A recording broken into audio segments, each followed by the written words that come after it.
So let's get right into it. Hope everything's been going well for most of you. It's really been an interesting playing the games the last few months because I think even before it used to be, I would say that the games would change just about maybe, I don't know, once every 6 months maybe you would see really dramatic changes in the game. And I feel like everyone's really progressing at a faster rate recently. In that I'm seeing a lot of changes and people are adapting much faster than I thought was really possible in the past. Talking about the majority of regulars, and even just the majority of people that play, even if they're playing recreationally. And it's really fascinating to me that the games are changing so much, and it's really important that you guys are just constantly checking on your games, talking with your friends about the games, challenging yourself to improve.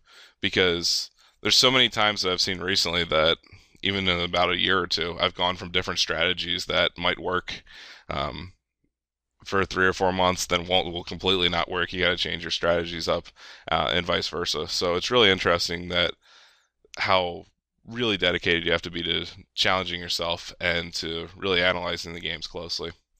First, somewhat major hand comes up is I think we're just playing heads up here, and really simple. Get it in with tens here. We're playing against a regular as a 22-21, so I wouldn't even be surprised that he's going to be perceiving us to be three betting really light, basing it's the first hand of heads up. And also, people are always a little bit worried about being grimmed in this spot, so really easy three bet. And if we get four bet, I would actually be really excited to five bet, thinking that they're going to get it in with a pretty large range there, and I think we get it ahead even of their five bet range for value. I think tens are slightly even ahead of that, assuming that sevens, eights, ace queen, maybe even ace jacks when you get the money in. We open here in the small blind, really standard with ace nine offsuit. Pretty much going to be opening this against basically everyone, although we are 155 big blinds deep effective, and that would make me play a little bit tighter against the really best 5% or 5% of players. So I think it is important to not always be opening that. That's also an adjustment that I was talking about with one of my buddies really recently, that how important it is to adapt for the really tough players, either to be the most aggressive or the best players, that you can't always be using the same strategies that work against the other regulars.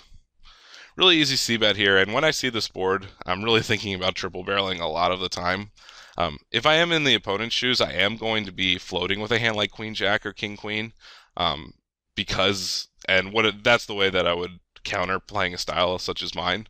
At the same time, if I was also playing myself, I would think about just folding a hand like pocket threes here on the flop, or making a very light call down. So both those situations are fine.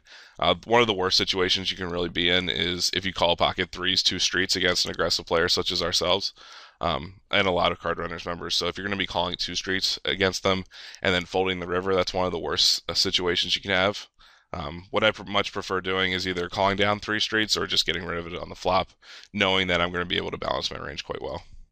Now, Ollie being a good player just opts to double barrel. Really easy spot here, and we take it down. Not surprising at all, in my opinion.